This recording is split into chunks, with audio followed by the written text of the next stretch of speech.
성김 리더십 들어보셨어요? 뭐야 이게? 들어보셨어요? 뭔가.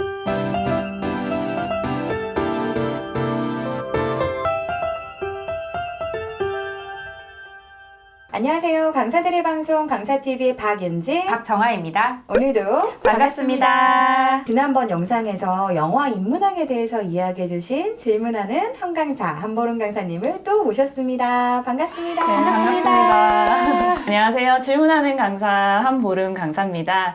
또 이렇게 초대해 주셔서 너무너무 감사합니다. 네. 오늘은 강사님의 네이밍에 딱 맞는 질문하는 함강사님이 질문 스킬에 대해서 이야기해 주신다고요? 질문하는 함강사인데 이 네이밍에 걸맞게 질문하는 방법에 대해서 알려드리려고 하는데 잘할 수 있을까? 잘하실 겁니다. 네. 강의를 할 때 학습자들에게 교육에 대한 호기심을 좀 이끌어주기 위한 방법으로 질문을 많이 활용하잖아요. 성희롱 예방교육 영상에서도 좀 질문 기법에 대한 이야기를 했었죠. 근데 질문 생각보다 굉장히 어렵습니다. 네, 특히나 강사로서 목적을 두고 질문하는 내용이라면 더더군다나 어려워요. 그렇죠? 강사님만의 질문 기법, 노하우를 말씀해 주시면 감사할 것 같습니다. 첫 번째로 질문을 하게 되면 상대방이 나한테 호감을 갖게 되죠. 내가 그 사람한테 관심이 있다라는 뜻이니까요. 예를 들어서 점심 직후에 선생님 식사는 하셨어요? 네. 이렇게 물어보시냐면 교육생분들이 아, 저 강사님은 우리한테 관심이 있구나 라고 생각할 수 있는데요. 두 번째로는 그리고 질문이라는 것 자체가 굉장히 좋은 교수 방법이라는 점인데요. 강사 입장에서도 뭔가 구구절절 이렇게 설명하는 것보다는 한번 질문을 하는 것이 훨씬 강의를 자연스럽게 유도할 수 있는 방법이 될 수가 있거든요. 설득하는 사람이 대화의 주도권을 잡으려면 질문하라. 질문도 굉장히 여러 가지 종류가 있거든요. 부정적인 효과를 낳는 질문이 있는 반면에 또 긍정적인 효과로 주도권까지 잡을 수 있는 그런 질문이 있습니다. 저 가끔 이렇게 연령대가 조금 있으신 분들하고 미팅을 할 때요. 아무래도 연령대가 좀 있으신 분들은 되게 자기 얘기를 하고 싶어 하는 게 좀 있잖아요. 맞아요. 그래서 몇 번 질문을 그냥 던지고 저는 그분의 얘기를 경청하고 왔을 뿐인데 와, 오늘 미팅이 너무 좋았다면서. 사실 저는 아무 말도 하지 않았거든요. 그냥 얘기만 들어주고 왔는데 상담했나요? 대학이 막 성사되고 아오. 이러는 경우들 되게 많아요. 근데 이제 질문을 잘못하면 또 분위기가 싸해지고 또 곤혹스러운 적도 또 있죠. 왜 네네. 처음부터 끝까지 질문하는 강사님들 있죠. 답 안 주고 계속 질문을 해서 그런 강사님들 진짜 불편하잖아요. 네. 그래서 우리가 질문을 활용을 할 때에는 두 가지를 기억을 하셔야 돼요. 질문이 크게 폐쇄형 질문과 개방형 질문으로 나눌 수 있다는 것. 그래서 폐쇄형 질문은 그냥 우리가 흔히 알듯이 예, 아니요 이렇게 대답할 수 있는 질문이잖아요. 그래서 식사는 하셨어요? 라고 물었을 때 나오는 뻔한 대답들, 그런 것들은 우리가 어느 정도 상호작용을 위해서 의도적으로 할 수 있는 경우가 있고요. 반면에 지식에 대해서 물을 때는 그렇게 하면 역효과가 날 수 있어요. 예를 들어서 밑도 끝도 없이 성김 리더십 들어보셨어요? 뭐야 이게? 들어보셨어요? 네, 라고는 하죠. 네. 근데 뭐 속으로는 뭔가 라면서 내는 하잖아요. 그럼 어떻게 질문하면 좋을까요? 그럴 때에는 유재석의 리더십에 대해서 어떻게 생각하세요?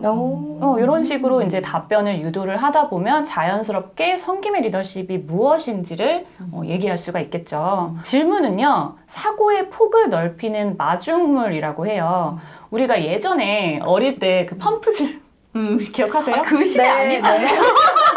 저희 할머니 댁에 그게 있었던 것 같거든요. 시골이었는데 시골에서 이렇게 펌프질을 하면은 처음에 물 한 바가지를 딱 들이붓고 그리고 나서 그 물이 빠지기 전에 막 신나게 펌프질을 해야지 물이 콸콸콸콸 쏟아져 나오잖아요.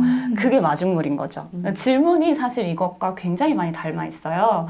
교수자인 강사 입장에서는 학습자에게 질문을 던지는 것은 그 학습자의 사고를 확장시켜주는 마중물을 붓는 것과 같은 효과가 있습니다. 제가 하는 강의 영화로 보는 세상 뭐 이런 강의에서는 그래서 질문이 훨씬 더 중요하다고 할 수가 있어요. 왜냐면은 학습자분들끼리 서로 의견을 되게 크리티컬하게 토론할 때가 있거든요. 보통 토론 수업 전에 제가 논제를 발제를 해서 준비해서 가는데 강의를 준비하는 과정보다 그 질문을 뽑아내는 그 과정이 아직까지도 되게 신중하게 고민하는 과정이기도 합니다. 그러면 혹시 보름 강사님이 했던 질문 중에 와, 이건 진짜 내가 봐도 진짜 훌륭했어. 이런 질문이 있으실까요? 한 번 있었어요. 몇 달 전에 승리호라는 영화로 성인 학습자분들과 토론하고 있었어요. 보통은 제가 영화 토론 강의를 할 때 2차 시로 진행을 하는데요. 첫 번째는 영화 속에서 어떻게 세상을 담고 있는지 그런 이야기를 나누고, 두 번째 차시에서 학습자분들끼리 활발하게 토론하는 내용을 도와드리고 있어요. 그 승리호 영화 보시면 혹시 업동이 캐릭터 기억나세요? 유해진 배우가 네네. 로봇임에도 불구하고 누군가를 위해서 희생할 수도 있는 그런 사람의 감정을 가진 깡통 로봇. 사람 같은데 사람은 아니고, 로봇 같은데 로봇은 아닌 그런 캐릭터예요. 토론하시던 선생님께 제가 업동이에 대해서 질문을 드렸었는데, 선생님께서 업동이는 사람이 아니다. 그래서 되려 여쭤봤거든요. 선생님, 업동이가 사람이랑 다른 점은 무엇이고 왜 사람이 아니라고 생각하세요? 라고 물어봤어요. 저도 생각하게 되는데요. 저도 사람이 아니다라고 생각을 하고 있었거든요. 그래서 이제 거기서 보통 사람이 아니다라는 명제를 가지고 이야기를 하실 때에는 사람 몸을 갖추고 있지 않잖아요 라고 말씀을 하세요. 그럼 사람 몸이라는 거는 어떤 건데요? 라고 얘기를 또 나누다 보면 장애인분과 비장애인 분들을 또 나누게 되는 그런 비논리에 빠지시게 되거든요. 팔다리가 있고 네, 몸통이 네. 있고. 그래서 이제 그런 부분에 대해서 제가 지적을 한번 했었어요. 이런 거는 어떻게 생각하시는지라고 여쭤봤더니 선생님께서 계속 이유를 말씀을 하시다가 결국엔 이게 말이 안 되잖아요. 그래서 사람이 아니다라고 할 만한 이유를 찾지 못하시더라고요. 너무 좋다. 네. 한 번도 생각해 본 적 없는데 강사님이 그런 질문을 해줘서 너무 고맙다. 라고 말씀을 해주셨어요. 그러니까 그분 스스로도 내가 업동이, 즉 로봇보다는 위대한 존재라고 생각했기 때문에 사람이 아니라는 명제가 성립했다고 가정한 것 같다고 이야기를 하시더라고요. 네, 그때 이제 전환학습이 일어나는 그 과정을 보면서 굉장히 짜릿함을 네, 저도 그랬을 것 느꼈습니다. 같네요. 네. 그럼 우리 학습자들의 사고를 좀 열 만한 좋은 질문을 하려면 조금은 구체적으로 어떻게 하면 좋을까요? 네, 좋은 질문입니다. 감사합니다. 질문도 그냥 하기보다는 디자인을 하셔야 되는데요. 제가 토론을 위한 발제에 엄청난 공을 들이는 이유가 좋은 질문을 해야지 좋은 사고가 형성되기 때문이에요. 우선 과거 지향적인 질문보다는 미래를 위한 질문, 그리고 부정적인 질문보다는 긍정적인 질문을 하시는 게 좋아요. 예를 들어서 저번에는 내가 왜 실패했을까 보다는 앞으로 어떻게 하면 성장할까, 이런 질문이 더 좋은 답변이 나오기가 좋겠죠. 그쵸.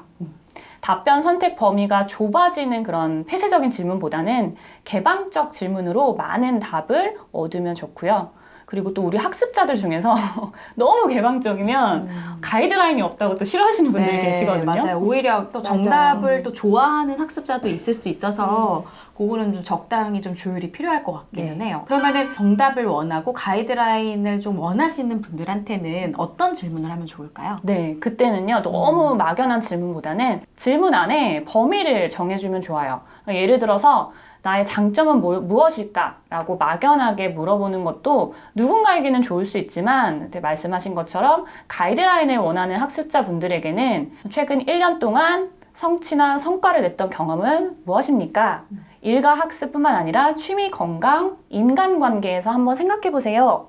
라고 이렇게 질문의 범위를 좁혀서 드리면 막연하게 생각하시는 걸 힘들어 하시는 분들에게는 효과적일 수 있습니다. 조금 더 구체적으로 어떤 상황을 주어주고 이렇게 질문하시는 것도 되게 좋겠네요. 네네. 자, 그럼 마지막으로 우리 질문하는 한 강사, 한부른 강사님이 이 영상을 보는 청중인 강사님들의 사고를 열게 하기 위해서 좀 드리고 싶은 질문이 있으실까요? 저는 영화인문학 강사, 영화 토론 강사, 질문하는 한 강사라는 타이틀을 굉장히 오랫동안 고민을 했었어요. 그래서 강사님들도 자신만의 브랜드를 갖추기 위해서는 스스로 질문을 많이 던져야 한다고 생각합니다. 이걸 다른 말로 하면은 자기 객관화라고 하죠. 자기만의 브랜딩을 하기 위해서는 많은 노력을 하고 계실 텐데 그 중에서 스스로 왜? 라는 질문을 많이 던지셨으면 좋겠어요. 그러면 자기 자신을 더욱더 알 수가 있거든요. 그래서 첫 번째로는 내가 좋아하는 것들을 일단은 다 적어보시고요. 쫙 나열을 하는 거죠. 그리고 두 번째 스텝으로 내가 그것을 왜 좋아하는지를 생각해 보셨으면 좋겠습니다. 근데 거기서 끝나는 게 아니고 내가 그걸 왜 좋아하는지 이유를 발견을 하시면 왜? 라는 이유에 계속 집착을 하시는 거예요. 저도 그런 과정을 통해서 영화를 왜 좋아하는지 알게 됐고 영화와 질문이라는 것을 가지고 강의를 해야겠다라는 결정을 하게 됐거든요. 누구나 왜라는 것에 집착을 하면 다 자기만의 색을 찾을 수 있다라고 생각합니다. 저도 그랬던 것 같아요. 처음 브랜딩 할 때 왜라는 질문을 많이 했고 거기에 그래서? 라고 누가 물어본다고 생각하고 답을 계속 했어요. 그쵸. 기업에서 왜 꼭 나여야만 하는가. 그런 거. 왜 박정아 강사여야만 하는가를 계속 찾아나가는 그런 여정이 아닐까라는 생각을 합니다. 네. 사실 강사라면은 질문 기법에 대해서 좀 공부하셔야 되는 부분은 많습니다. 네. 특히나 한국 사회에서는 교육하는 중에 강사가 질문하면 다들 고개를 이렇게 숙이죠. 네, 맞아요. 예전에 우리 왜 오바마 대통령이 한국 기자들한테 질문했던 그 생각나시나요? 네, 그 영상 유명하죠. 네, 근데 너무 어느 유명하죠. 기자도 질문을 하지 않았던 그 사건이 아. 기억나는데요. 질문을 통해서 다양한 생각을 끌어내고 더 나은 방향을 이끌어갈 수 있는 강사님들이 되시길 바라며 질문에 대해 생각할 수 있는 시간을 만들어주신 우리 한보름 강사님 너무 감사합니다. 네. 그럼 오늘도 우리 강사TV의 좋아요 구독 눌러주세요.